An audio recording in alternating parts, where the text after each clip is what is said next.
have done a lot of translated works from Malayalam language. Here we are discussing such a chapter, Manaswini by Changambooda Krishnapilla.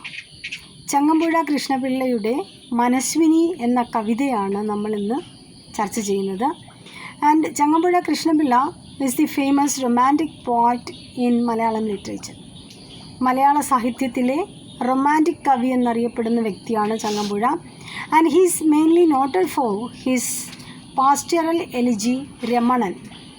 And it was based on the life of his friend Edappally Raghavan Pillai.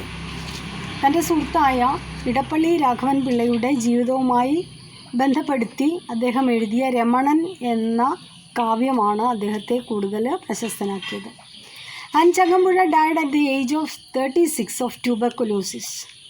36-ാമത്തെ വയസ്സിൽ TB രോഗം ബാധിച്ച് മരിച്ച അദ്ദേഹം his style influenced many great writers including Vayalar Ramavarma. അതിലേറ്റവും പ്രശസ്തനായ വ്യക്തിയാണ് Vayalar Ramavarma. And his major works are Vazhakkula, Bashpanjali, Spandikkunna Asthimadam, Rakthapushpanjali, Padunna Pisachu etcetera. അദ്ദേഹത്തിൻ്റെ famous ആയ കൃതികൾ സ്പന്ദിക്കുന്ന അസ്ഥിമാടം, ബാഷ്പാഞ്ജലി, രക്തപുഷ്പാഞ്ജലി, പാടുന്ന പിശാച് തുടങ്ങിയവയാണ്. The poem Manasvini is included in his collection Ragasudha. Ragasudha എന്ന പോയറ്റിക് കളക്ഷനിൽ ഉൾപ്പെട്ട കവിതയാണ് Manasvini. The meaning of the word Manasvini is a woman with wisdom or intellect. Manasvini എന്ന വാക്കിൻ്റെ അർത്ഥം ബുദ്ധിയുള്ള സ്ത്രീ എന്നാണ്. And it was written in his last part while he was suffering from tuberculosis. നമ്മൾ പറഞ്ഞു 36-ാമത്തെ വയസ്സിലാണ് അദ്ദേഹം മരണപ്പെടുന്നത്. ആ ഒരു ലാസ്റ്റ് പാർട്ടിൽ, ആ ഒരു അവസാന നാളുകളിൽ ട്യൂബർകുലോസിസ് ബാധിച്ച്, TB രോഗം ബാധിച്ച് വളരെയധികം ബുദ്ധിമുട്ടി അദ്ദേഹം ആ കാലഘട്ടത്തിൽ തൻ്റെ ഭാര്യയെക്കുറിച്ച് എഴുതിയ കവിതയാണ് Manasvini. And the poet describes his wife and her love throughout the poem. അദ്ദേഹം ആ ഭാര്യയെക്കുറിച്ച് എഴുതിയ കവിതയാണ്. ഈ കവിതയിലുടനീളം ഭാര്യയോടുള്ള സ്നേഹവും ആ ഒരു ഇഷ്ടവും ഒക്കെ നമുക്ക് കാണാൻ സാധിക്കും. And in his life he was not a good husband. അദ്ദേഹത്തിൻ്റെ ഏറ്റവും വലിയ പ്രത്യേകത ജീവിത കാലഘട്ടത്തിൽ ഒരു നല്ല ഭർത്താവായിരുന്നില്ല. And he kept relation with a lot of ladies and all of them loved his money. അദ്ദേഹത്തിൻ്റെ നല്ല കാലഘട്ടത്തിൽ അദ്ദേഹം ഒരുപാട് സ്ത്രീകളുമായിട്ട് ബന്ധമുണ്ടായിരുന്ന വ്യക്തിയാണ്. ഭാര്യയെ അവഗണിച്ച് ഒരുപാട് സ്ത്രീകളുമായിട്ട് ബന്ധമുണ്ടായിരുന്ന വ്യക്തിയാണ്. അങ്ങനെ ആ ബന്ധങ്ങളെല്ലാം, അങ്ങനെയുള്ള ബന്ധങ്ങളിലൂടെ അദ്ദേഹത്തിന് ധനനഷ്ടവും മാനനഷ്ടവും അങ്ങനെയുള്ള കാര്യങ്ങളാണ് ഉണ്ടായത്. ആ സ്ത്രീകളൊക്കെ അദ്ദേഹത്തിൻ്റെ പണം മാത്രമായിരുന്നു ആഗ്രഹിച്ചിരുന്നത്. And he feared of his last years that if anybody may be with him to take care of him. അദ്ദേഹം അവസാന കാലഘട്ടത്തിൽ ഒരുപാട് വേദനിച്ചിരുന്നു. കാരണം തൻ്റെ ഈ വഴിപിഴച്ച ജീവിതത്തിൽ തൻ്റെ അവസാന കാലഘട്ടത്തിൽ തന്നെ നോക്കാൻ ആരെങ്കിലും ഉണ്ടാകുമോ എന്ന ഒരു ഭയം അദ്ദേഹത്തിനുണ്ടായിരുന്നു. And he didn't give enough consideration to his wife but she nursed him well in his pathetic condition. അദ്ദേഹത്തിൻ്റെ ഭാര്യ, നമ്മൾ നേരത്തെ പറഞ്ഞു, അവർക്ക് വേണ്ടത്ര പരിഗണന കൊടുത്തിരുന്നില്ല. മറ്റ് സ്ത്രീകളുമായി ബന്ധം പുലർത്തിയിരുന്ന അദ്ദേഹം അവരെ പരിഗണിച്ചിരുന്നില്ല. അങ്ങനെ പരിഗണിക്കാത്തത് കൊണ്ട് തന്നെ തൻ്റെ ജീവിതകാലത്ത് അല്ലെങ്കിൽ തൻ്റെ അവസാന നാളുകളിൽ അവർ തന്നെ ശുശ്രൂഷിക്കുമോ എന്നുള്ളൊരു സംശയമുണ്ടായിരുന്നു. പക്ഷേ അവർ വളരെ നല്ല രീതിയിൽ അദ്ദേഹത്തെ ശുശ്രൂഷിച്ചു. And the poem can be divided into 2 parts. ഈ കവിത ആ ഭാര്യയോടുള്ള അദ്ദേഹത്തിൻ്റെ ആ ഒരു കുറ്റബോധവും ഇഷ്ടവും ഒക്കെയാണ് ഇതിനകത്ത് വെളിപ്പെടുത്തുന്നത്. കൂടുതലും നമുക്കിതിനകത്ത് അദ്ദേഹത്തിൻ്റെ ആ ഒരു കുറ്റബോധം അല്ലെങ്കിൽ പശ്ചാത്താപമാണ് നമുക്ക് കാണാൻ സാധിക്കുക. And the poem can be divided into 2 parts. The first part reveal her as a young beauty just like morning or nature. ആദ്യ പാർട്ടിൽ തൻ്റെ ഭാര്യയുടെ സൗന്ദര്യത്തെക്കുറിച്ചാണ് പറയുന്നത്. ഒരു പ്രഭാതം പോലെ, അതേപോലെ പ്രകൃതിയുടെ സൗന്ദര്യം പോലെ വളരെ സുന്ദരിയായ ഒരു പെൺകുട്ടിയായിരുന്നു തൻ്റെ ഭാര്യ. And the second part reveals her miserable state of losing beauty, hair, eyesight and hearing ability due to smallpox. ഈ കവിതയുടെ സെക്കൻഡ് പാർട്ടിൽ, ആദ്യ പാർട്ടിൽ നമ്മൾ പറഞ്ഞു അവരുടെ സൗന്ദര്യത്തെക്കുറിച്ചാണ് പറയുന്നത്. സെക്കൻഡ് പാർട്ടിൽ അവരുടെ ദയനീയമായ അവസ്ഥ, അതായത് സ്മോൾ പോക്സ് പിടിപെട്ടിട്ട്, വസൂരി പിടിപെട്ടിട്ട് അവർക്ക് കാഴ്ചശക്തി നഷ്ടപ്പെട്ടു, അതേപോലെ തന്നെ കേൾവി ശക്തി നഷ്ടപ്പെട്ടു, മുടികൾ കൊഴിഞ്ഞുപോയി, അതേപോലെ തന്നെ ശരീരം മുഴുവൻ അടയാളങ്ങളുണ്ടായി. അങ്ങനെ ഒരു വിരൂപമായ അവസ്ഥയാണ് ആ ഒരു സെക്കൻഡ് പാർട്ടിൽ നമുക്ക് കാണാൻ സാധിക്കുന്നത്.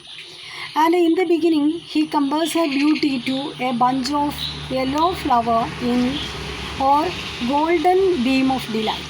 ഫസ്റ്റ് പാർട്ടിൽ അദ്ദേഹം അവരെ കമ്പയർ ചെയ്യുന്നത് പ്രഭാതത്തിലുള്ള കിരണം പോലെയാണ്, അല്ലെങ്കിൽ പ്രഭാതത്തിൽ വിടരുന്ന മഞ്ഞ തെച്ചിപ്പൂ പോലെയാണ്, അത്രയ്ക്കും സൗന്ദര്യമുള്ള സ്ത്രീയാണ് തൻ്റെ ഭാര്യ എന്നാണ് അദ്ദേഹം ഫസ്റ്റ് പാർട്ടിൽ പറയുന്നത്. And he glorifies Har beauty by saying that her face shone like a fresh lotus and her black curling hair tied at the end and adorned with a rose resembled a huge black snake with a single hood. അവരുടെ സൗന്ദര്യം, അവരുടെ മുഖം താമരപ്പൂ പോലെയാണ്, അതേപോലെ തന്നെ അവരുടെ ചുരുണ്ട മുടി, അതായത് തുമ്പ് കെട്ടിയിട്ട അവരുടെ മുടി, ആ മുടിയിൽ ഒരു റോസാപ്പൂ ഉണ്ടാവും, ആ മുടി പത്തി വിടർത്തി നിൽക്കുന്ന ഒരു നാഗത്തെ പോലെയാണ് എന്നാണ് അദ്ദേഹം കമ്പയർ ചെയ്യുന്നത്. And the poet reveals that he is like a song or poem, like a red flower dipping his heart's blood. അദ്ദേഹം പറയുന്നു, അവരെ സംബന്ധിച്ചിടത്തോളം അദ്ദേഹം ഒരു കവിതയാണ്, സംഗീതമാണ്, അത്രത്തോളം ഇഷ്ടമാണ്, ആ ഒരു സംഗീതത്തെയാണ് അവർ ഇഷ്ടപ്പെട്ടത് എന്നും അദ്ദേഹം പറയുന്നു. അദ്ദേഹത്തിൻ്റെ സംഗീതം രക്തത്തിൻ്റെ നിറമുള്ള ചുവന്ന റോസാപ്പൂ പോലെയാണ് എന്നും അദ്ദേഹം പറയുന്നു. And in the second part of the poem the poet describes the darker side of his wife's beauty. ഇനി കവിതയുടെ സെക്കൻഡ് പാർട്ടിൽ തൻ്റെ ഭാര്യയുടെ സൗന്ദര്യത്തിൻ്റെ മറ്റൊരു വശമാണ് കാണാൻ സാധിക്കുക. That means the darker side of his wife's beauty. Smallpox took away her beauty, eyesight, hearing, brightness of her skin, and now has many scars on her beauty. Smallpox പിടിപെട്ടിട്ട് അവരുടെ മുഖം ഒരുപാട് അടയാളങ്ങളുണ്ടായി, അതേപോലെ തന്നെ കാഴ്ചശക്തിയും കേൾവി ശക്തിയും നഷ്ടപ്പെട്ടു, മുടി കൊഴിഞ്ഞുപോയി, അങ്ങനെയൊക്കെ ഒരു വിരൂപമായ അവസ്ഥയിലാണ് അവർ ഈ ഒരു കാലഘട്ടത്തിൽ കാണപ്പെടുന്നത്. And he reveals that many ladies came to his life but they need only his money. നേരത്തെ നമ്മൾ പറഞ്ഞതാണ്, ഒരുപാട് സ്ത്രീകളുമായിട്ട് അദ്ദേഹത്തിന് ബന്ധമുണ്ടായിരുന്നു, പക്ഷേ അവരൊക്കെ അദ്ദേഹത്തിൻ്റെ പണം മാത്രം മോഹിച്ചാണ്, പണവും ശരീരവും മോഹിച്ച് വന്ന സ്ത്രീകളാണ്. And she came just like an angel without wings having no demands. പക്ഷേ തൻ്റെ ഭാര്യ, അവൾ ഒരു ചിറകില്ലാത്ത മാലാഖയായിരുന്നു എന്നാണ് അദ്ദേഹം പറയുന്നത്. യാതൊരു ആവശ്യവുമില്ലാത്ത, ഒരാവശ്യങ്ങളും പറയാത്ത ഒരു മാലാഖയെ പോലെ, ചിറകില്ല എന്നുള്ള ഒരു വ്യത്യാസം മാത്രമേ ഉള്ളൂ, അങ്ങനെയുള്ള ഒരു സ്ത്രീയായിരുന്നു. And she likes the poet in him and was satisfied. അദ്ദേഹത്തിലുള്ള കവിയെ അവൾ ഒരുപാട് ഇഷ്ടപ്പെട്ടു, അതേപോലെ അവളുടെ ജീവിതത്തിൽ അവൾ തൃപ്തിയായിരുന്നു, ഒന്നിനും ഒരു കംപ്ലയിൻറ്റ്സ് പറയാറില്ലായിരുന്നു. And he also say that she was so satisfied in her life. അവളുടെ ജീവിതത്തിൽ അവൾ ഒരുപാട് തൃപ്തയായ ഒരു സ്ത്രീയായിരുന്നു. And his home was once a happy home. അദ്ദേഹത്തിൻ്റെ ജീവിതം, അദ്ദേഹത്തിൻ്റെ കുടുംബം ഒരു നല്ല സന്തോഷം നിറഞ്ഞ കുടുംബമായിരുന്നു. When he came into the home she knows the presence though she is blind and deaf and then her face began to light up. നമ്മൾ പറഞ്ഞു, അദ്ദേഹം ട്യൂബർക്കുലോസിസ് ബാധിച്ച് വളരെ ക്ഷീണിതനായി കിടക്കുന്ന സമയത്ത് ഇവർക്ക് കാഴ്ചയില്ല, കണ്ണ് കാണാൻ കഴിയില്ല, കേൾവിശക്തിയില്ല, അതേപോലെ വളരെ വീക്കായിട്ടാണ് ആ ലേഡിയും ഉള്ളത്. പക്ഷേ അദ്ദേഹം പുറത്തേക്ക് ഇറങ്ങുന്ന സമയത്ത്, അല്ലെങ്കിൽ അദ്ദേഹത്തെ കാണുമ്പോൾ അവരുടെ മുഖത്ത് ആ ഒരു സന്തോഷം കാണാൻ സാധിക്കുന്നു. അത് ആ ഒരു ബ്രൈറ്റ് ലൈറ്റ്, അത്രത്തോളം അവർ അദ്ദേഹത്തെ ഇഷ്ടപ്പെട്ടിരുന്നു. And the poet feels prick of consciousness or on ignoring her and went to other ladies. ഈ സമയത്ത് കവിയുടെ പശ്ചാത്താപം നമുക്ക് കാണാൻ സാധിക്കും. അതായത് തൻ്റെ മാലാഖയെ പോലെയുള്ള ഭാര്യയെ ഉപേക്ഷിച്ച് മറ്റ് സ്ത്രീകളോടൊപ്പം പോവുകയും അവർക്ക് വേണ്ടത്ര പരിഗണന കൊടുക്കാതിരിക്കുകയും ചെയ്തിരുന്ന ആ ഒരു കാലഘട്ടം ഓർത്ത് അദ്ദേഹത്തിന് കുറ്റബോധം തോന്നുന്നു. And she never showed protest. ഒരിക്കലും അദ്ദേഹത്തിൻ്റെ ദുർനടപ്പുകളൊക്കെ അറിയുന്നു അല്ലെങ്കിൽ അറിഞ്ഞിരുന്നുവെങ്കിൽ തന്നെയും ഒരു തരത്തിലുള്ള പ്രൊട്ടസ്റ്റും എതിർപ്പും അവർ പ്രകടിപ്പിച്ചിരുന്നില്ല. And her eyes were often filled with and sighs were also heard. But all of them were ignored. പലപ്പോഴും അവരുടെ കണ്ണ് നിറഞ്ഞു കണ്ടിരുന്നു, അതോടൊപ്പം തന്നെ നെടുവീർപ്പുകൾ കേൾക്കാൻ കഴിഞ്ഞിരുന്നു. എങ്കിൽ തന്നെയും ഇതൊക്കെ അദ്ദേഹം കാണാത്ത പോലെ അല്ലെങ്കിൽ അവഗണിച്ചു പോയ ഒരു കാലഘട്ടമുണ്ടായിരുന്നു. The poet concludes the poem by saying that, "Oh, this anguish, heavy anguish, let me leap into its depths. And as I go down and down, let music, sweet music, flow from my soul." This is the off-cotton lines. പലപ്പോഴും കൊട്ടിയപ്പെടുന്ന വരികളാണ്. ഈ ഒരു വിരഹം അല്ലെങ്കിൽ ഈ ഒരു വിരഹ ദുഃഖമാണ് അതിൽ പറയുന്നത്. അതായത് ആ വേദനയുടെ ആഴങ്ങളിലേക്ക്, അവിടെ മാനസികമായ വേദനയുണ്ട്. അതായത് തൻ്റെ ഭാര്യയെ അവഗണിച്ചു, മറ്റ് സ്ത്രീകളുടെ പുറകെ പോയി, പക്ഷേ അവസാന കാലഘട്ടത്തിൽ തൻ്റെ ഭാര്യ മാത്രമായിരുന്നു തനിക്ക് ആശ്രയം.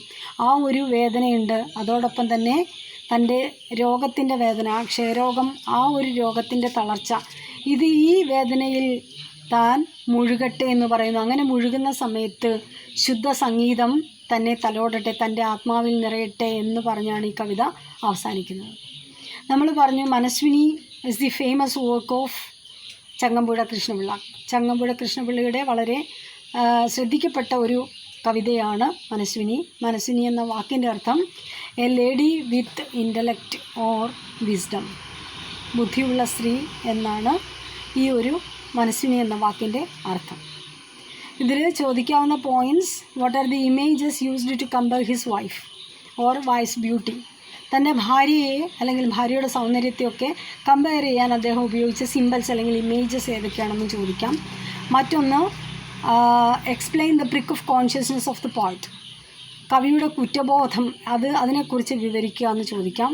അല്ലെങ്കിൽ എക്സ്പ്ലെയിൻ ദ ടേം മനസ്വിനി എന്ന ആ ഒരു കവിതയെക്കുറിച്ച് വിവരിക്കുക, അല്ലെങ്കിൽ ആ ഒരു വാക്ക് എന്താണ് അതിനെക്കുറിച്ച് വിവരിക്കുക. ഇങ്ങനെയുള്ള ക്വസ്റ്റ്യൻസ് ഇതിന് ചോദിക്കാം. Hope you enjoyed it. Thank you.